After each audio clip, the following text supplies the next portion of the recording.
Hey everyone, Warwick's here. So Blizzard said at their Dragonflight announcement that they wanted to get the talent trees out early to communities and class communities in particular so that they could be looked over and given feedback on even before they released an alpha candidate. I think those are the words of the end. They've come through on that. Death Knight and Druid have both been released. We've been doing a series on Druid right now that's been just rolling through. We're on the final spec of this little playlist that we're going to have. That is Restoration. My main spec right now of Druid, so we're going to take a look at this. So if you see anything in this on this side, I held my hand up like you could see it right over here. So on this side of the screen, if it's NNF, that means that the name is not finalized, so expect that to change over time. We're going to kind of follow along. Now, I've already done the Druid tree itself. I did that as part of the Balanced Druid video, so go back and watch that. If you're interested in Feral or Guardian, I've also got videos on those already done and up on this channel. So here we go. Baseline abilities, Nature's Cure. So this basically is making it so that instead of Remove Corruption, which only does curse and poison, you now are able to do all magic effects as well. So, cool. We take that. Life Bloom on the first row. I don't think that's a surprise. Has become probably the most iconic Druid spell, healing spell over time. It's great. Row 2, Efflorescence. Great. It's a fantastic spell. I love it. Nature's Swiftness. Great. I think that's really important to have. Use it mainly for rebirth, but it can be used as a bomb regrowth heal on an emergency basis. And then Omen of Clarity, which is your current passive proc, which makes your regrowth cost no mana. Take that. So far, nothing surprising, nothing that should be too shocking. Row 3, Improved Life Bloom. Life Bloom is now traded as an additional restoration over time effect for your mastery. Fantastic. We take that. Improve Nature's Swiftness, give it a cooldown reduction by 20 seconds at rank 2. Alright, no problem at all with that. Iron Bark, your main tank cooldown, no surprise that it's here as well. And I get the sense that you're going to be able to take most, if not all, of these talents in the Restoration tree, and all the class trees, or the spec trees rather. So I think we're going to be kind of spoiled for choice on this, so I don't think you're going to have to sacrifice Iron Bark in order to get the swarm down here at the bottom or anything like that. I think we'll be able to get most, if not everything here. Alright, row 4, Improve Wild Growth. Give Wild Growth an additional heal. That's a leveling passive now, so no surprise that it's back. Improved Regrowth. Let's see, increase critical chance for critical strike. Critical effect if the target is already affected by Regrowth. Just makes Regrowth spam a little bit more efficient for you. Again, this is already part of the Druid kit in Shadowlands, so no surprise that it's coming back into the talent tree. And Improved Iron Bark gives it a cooldown reduction. This is a leveling perk as right now. So again, no surprises early on. Nothing that is truly surprising or interesting or new, but all things that I think are very core to Restoration Druid being effective. Let's move into row 5. Let's see, 1, 2, 3, 4. So we're right here. Unstoppable Growth. Wild Growth healing falls off less over time. I think this is a leveling perk of Wild Growth now. So again, nothing surprising. Tranquility, no surprise that it's in the middle of this tree. And Ysera's Gift, this is another passive that you get for being a Restoration Druid. So far, nothing shocking, nothing new, nothing interesting here other than what just makes Restoration Druid function as a spec. So kind of boring so far, but all things that are important for Restoration.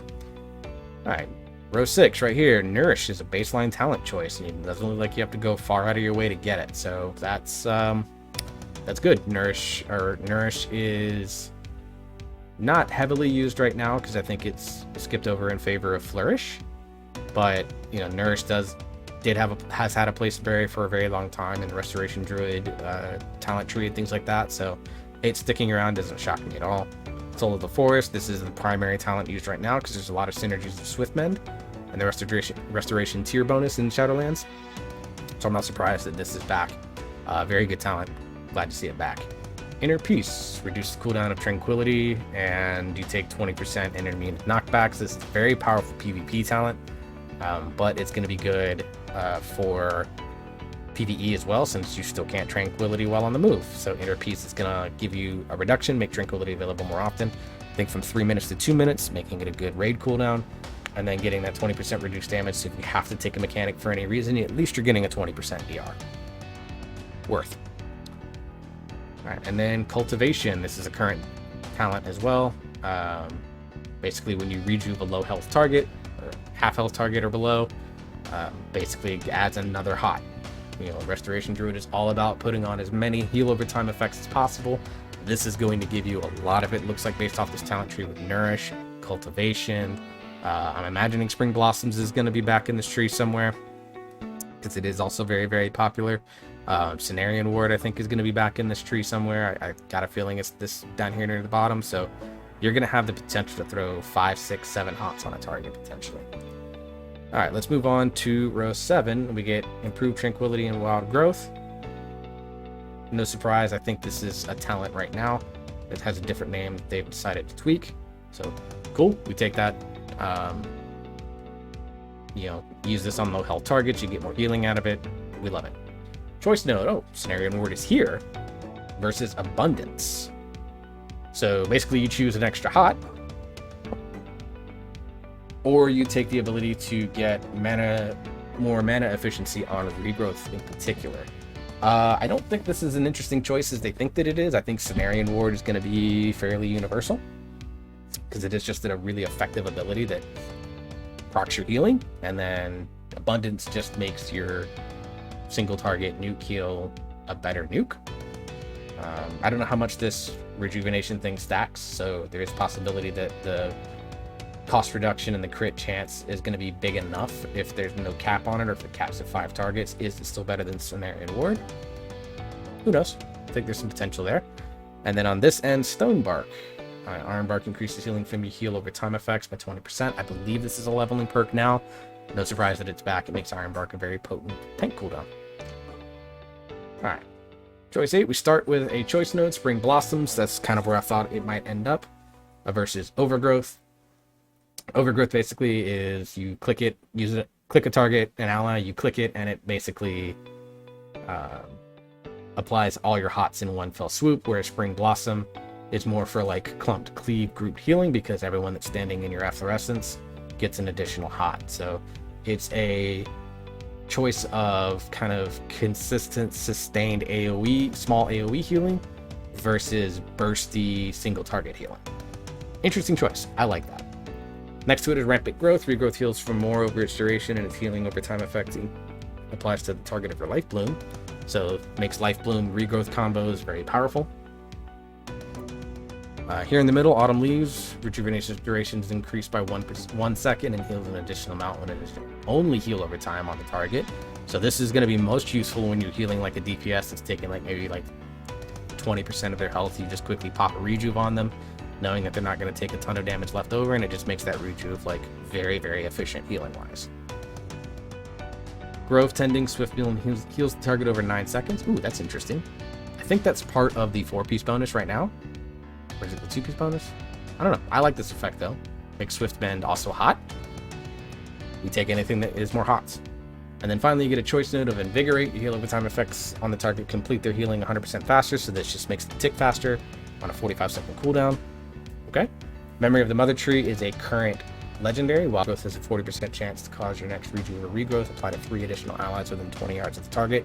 Very good AoE healing capability, so very useful in Raid. Invigorate might be better off in Mythic Plus, where you're generally only healing a single target. Generally. Whereas Memory of the Mother Tree definitely has a much more setup for big AoE spread heals. Germination on row 9, doesn't surprise me that it's here. Applying rejuvenation to the same target twice, so this has synergies with Abundance, making it easier to stack up this portion of the talent, so no surprise there. Alright, and then you get Incarn versus Convoke the Spirits. No surprise, this has kind of been the choice in every Druid tree. And then Improve Innervate. You gain 50% effectiveness of Innervate if you cast on someone else, and you also get a passive mana regeneration of 5%. Very good talent. Very, very good talent. On the last row, we get which is a long row for, holy shit, there's 7 talents on this row. Sorry. Adaptive Swarm basically heals or deals shadow damage and finds a new target. And alternate between friend and foe up to 3 times. So this doesn't have the Adaptive Swarm legendary to it, which makes it like jump to like 2 or 3 additional targets all at once, while still keeping the 3 bounce. Unfortunate, but it is what it is. Still take it. It's easy baseline ability. And then you get Photosynthesis, which is a current legendary. Basically, you maintain Life Bloom on yourself and everything else heals faster, or if you Life Bloom an ally, you get a chance to proc the Bloom while still maintaining the regular Life Bloom heal over time and then the Bloom at the end.